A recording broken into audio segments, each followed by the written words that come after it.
Last but not least, what we can do on this virtual environment is to gather the information that you have in your legacy systems. Legacy system may be 2D information document that are representing what we call the geospatial environment for the cities, as well as the people data, very important, and last but not least, the business data.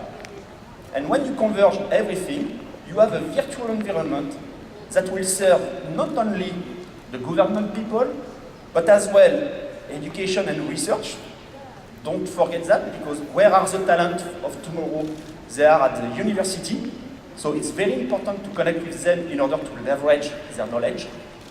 We also need to connect inside the government authorities, the different organizations, the different infrastructures, the different initiatives that has been launched by the cities.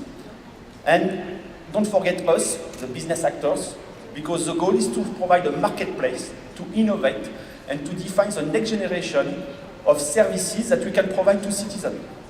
Okay?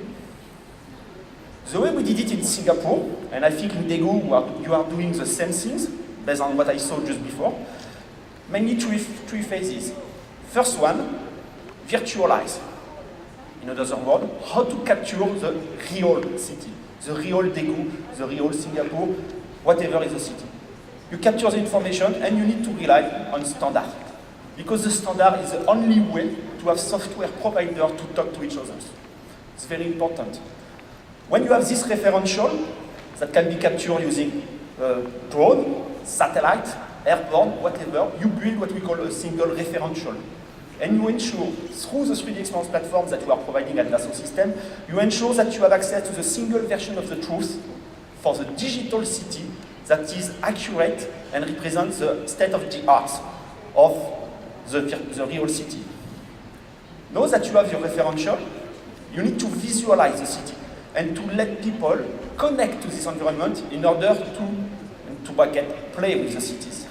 And when you do that, you need to leverage virtual reality technology, augmented reality technology in order to serve a need. Third aspect, so it's a word that has been invented by the government of Singapore, the goal is to venturize. Venturize meaning to venture, to support what we call a what-if scenario, because it's easier to do it in the virtual world. So when you want to plan for simulation, noise simulation, wind simulation, radio wave propagation, it's better to do it in the virtual world. Okay? I will finish with the slide and I will jump to the video. Okay? So what is Virtual Singapore? So this is something that I especially select this video because you can have access to this one on Google. Okay? I will provide the URL before. Virtual Singapore is based on one map, on what we call a base map, in which every object is geolocated and every object is unique. You see the buildings, the trees, the road infrastructure, the street furniture. The white building that you see in the middle of the screen is an MRT station. We jump to a level of detail in which we can virtually go inside, meaning you can develop a new passenger experience dealing with smart mobilities. Okay, here we are inside the MRT station and we see what can be done. When you aggregate all the data coming from different information, you can enrich your geospatial environment by giving some semantic to this environment. In order to communicate, you put some texture, orthophoto, and after you enrich your model. So here the buildings with semantics. Knowing that this platform is able to give you a geolocalized information, data model, when you select a building, you retrieve information. Solar exposure as an example.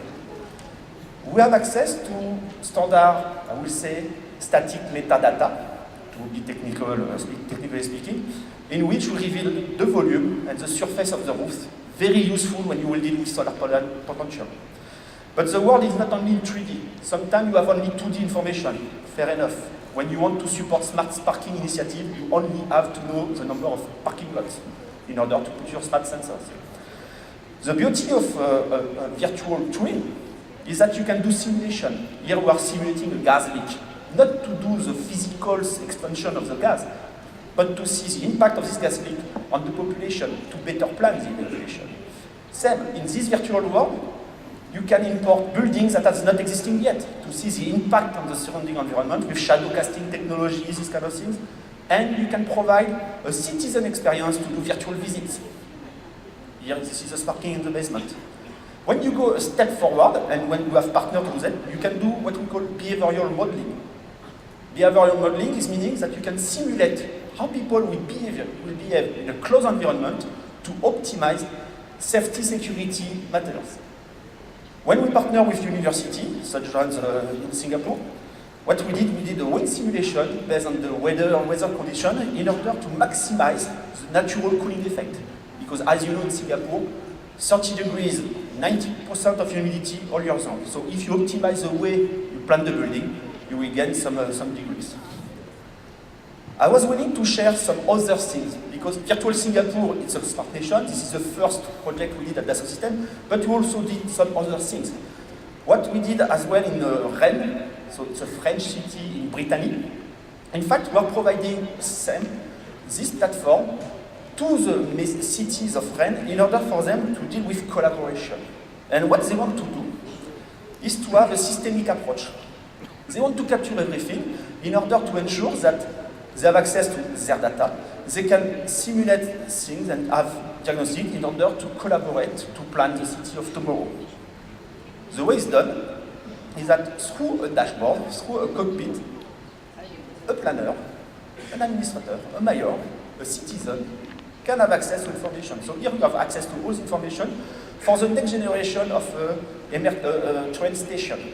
So you retrieve the wind simulation, you retrieve the noise simulation, you have all the information that you get, and you can use 3D as a common language. It's easier to share a 3D model than to exchange mails, to exchange PDF, and to print to the layout. So in a collaborative manner, you can prepare the city, have a 3D view of what will be the cities of tomorrow, and you can reuse it in a virtual environment in order to communicate with the citizen. So if you plan in 3D, and if you have access to this 3D environment, then you can reuse it for citizen communication and citizen mediation. So that you can say, today, the as-is of my district is like this. Tomorrow, because I will have a new station, they will have an impact on the mobility pattern, they will have an impact on the, I will say, the global management of the territory. So you can communicate and see the impact of what we are doing on different things. Okay? So you see here, in the virtual city, we put in place the building, and you have all the mass blocks that has been defined by the architect. And then you can prepare what we call an experience to be shared with the citizen. Okay? And you can replay it. Another example, city of Jaipur in Rajasthan. So here, same methodology. We have a referential, we are working with a local partner in order to build this city referential. And the result is that we achieved, sorry for the sound, okay. Here you have a referential of the city of Jaipur, Rajasthan. The first goal was to do heritage tour in order to have a virtual model in which we can communicate in order to ensure that we can do protective, I will say, planning. But what they did at the city of Jaipur is that they are reusing the same referential in order to optimize the way they will plan CCTV.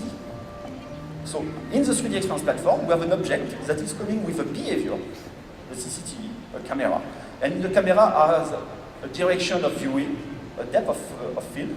And when you assemble all the camera, you can optimize the number of cameras to be put in a given area in order to optimize the coverage. Okay? So doing so, you see, you are in the virtual world, you take benefit of the 3D environment, the 3D, the trees, the vegetation, everything, and you are able to optimize the view shed of what you are doing. Okay? As a result, you have KPIs and you can monitor the city virtually. Okay? Last but not least, Hong Kong. So we are supporting the transformation of Hong Kong from the actual city up to what they call the smart city, leveraging IoT data, smart data, social data. Thanks for your attention. Well, thank you so much. That was